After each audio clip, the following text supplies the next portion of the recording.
শ্রী পরমা পূজ্যপাত ত্রিদণ্ডী স্বামী শ্রী শ্রীমৎ ভক্তি বেদান্ত পুরী মহারাজকে। সময় 5 মিনিট।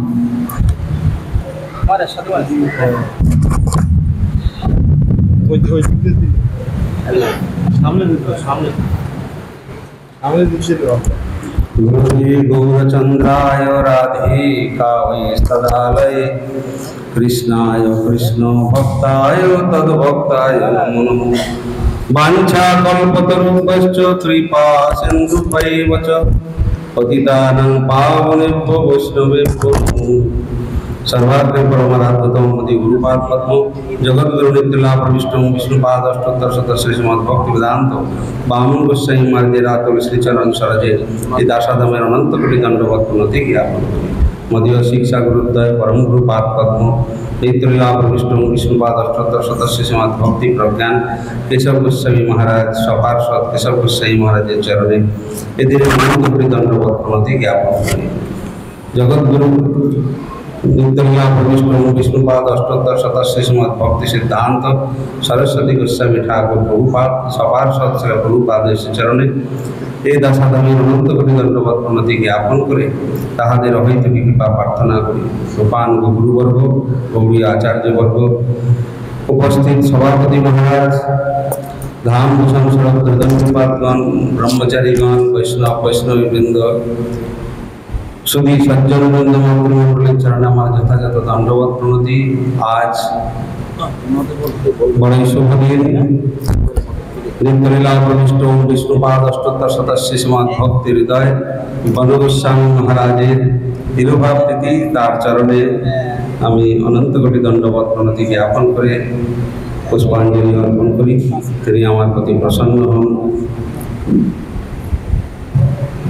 आजकेर आमादेर परम सौभाग्य कि आमरा वैष्णवगणेर सान्निध्ये गुरुपाद पद्मेर एवं वैष्णवेर गुणगान करे जिह्वा एवं आमादेर कर्ण पवित्र करवार प्रयास करছি।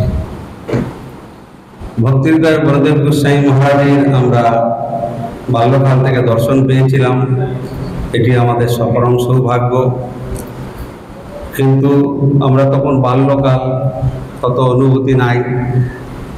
আসতাম, মধ্যে মধ্যে দর্শন করতাম, প্রণাম আদি করতাম। তিনি খুব সুন্দর দর্শনধারী এবং প্রভুপাদের অত্যন্ত প্রিয়তম সেবক।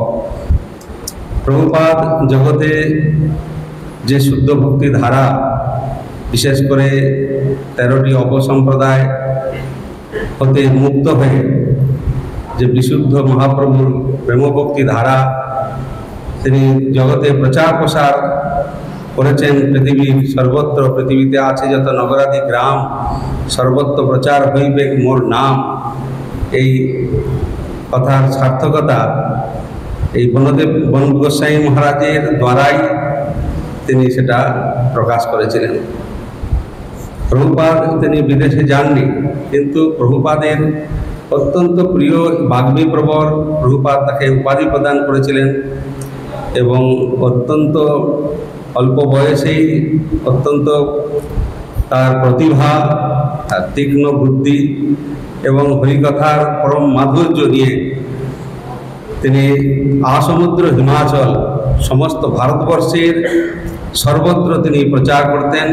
বিশেষ করে তিনি প্রচারের মধ্যে আধুনিকতা নিয়ে এসেছিলেন।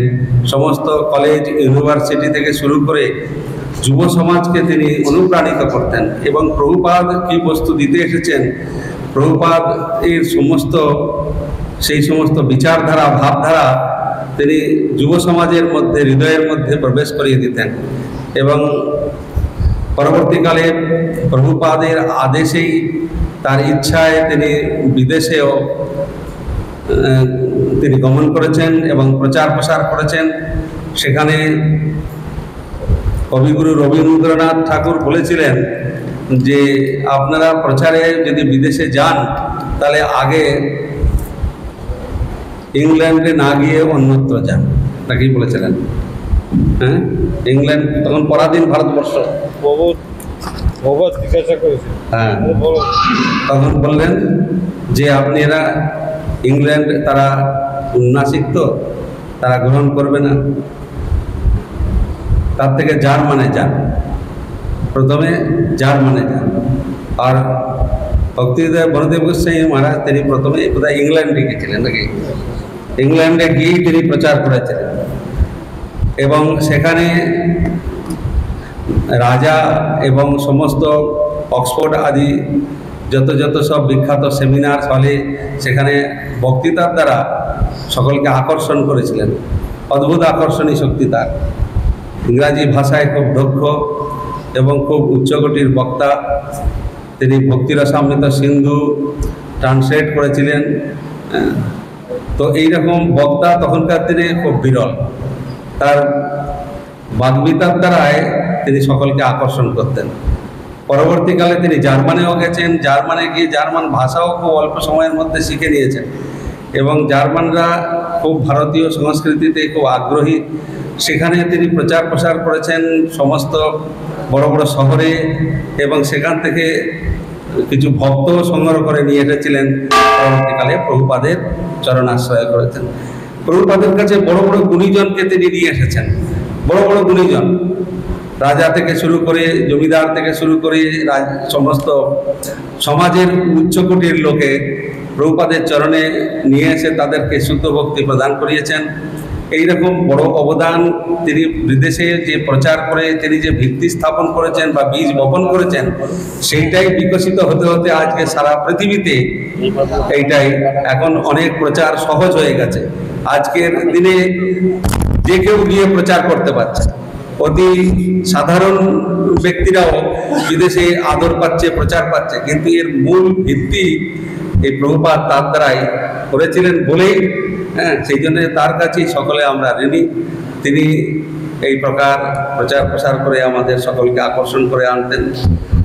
তাই তার কাছে প্রার্থনা করি তিনি আমাদের প্রতি প্রসন্ন হন, কৃপা করুন, যেন আমরা তার পদাঙ্ক অনুসরণ করে জগতে এই প্রকার হরিকথায়, তিনি বলতেন আমরা হলাম প্রভুপাদের পুত্র, যতক্ষণ হরিকথার মধ্যে আমরা যুক্ত থাকব ততক্ষণে আমরা সুস্থ থাকব, আর যখন হরিকথা থেকে বিযুক্ত হব তখন আমাদের আবার দেহনুমতি হবে, অসুস্থ বোধ করবে।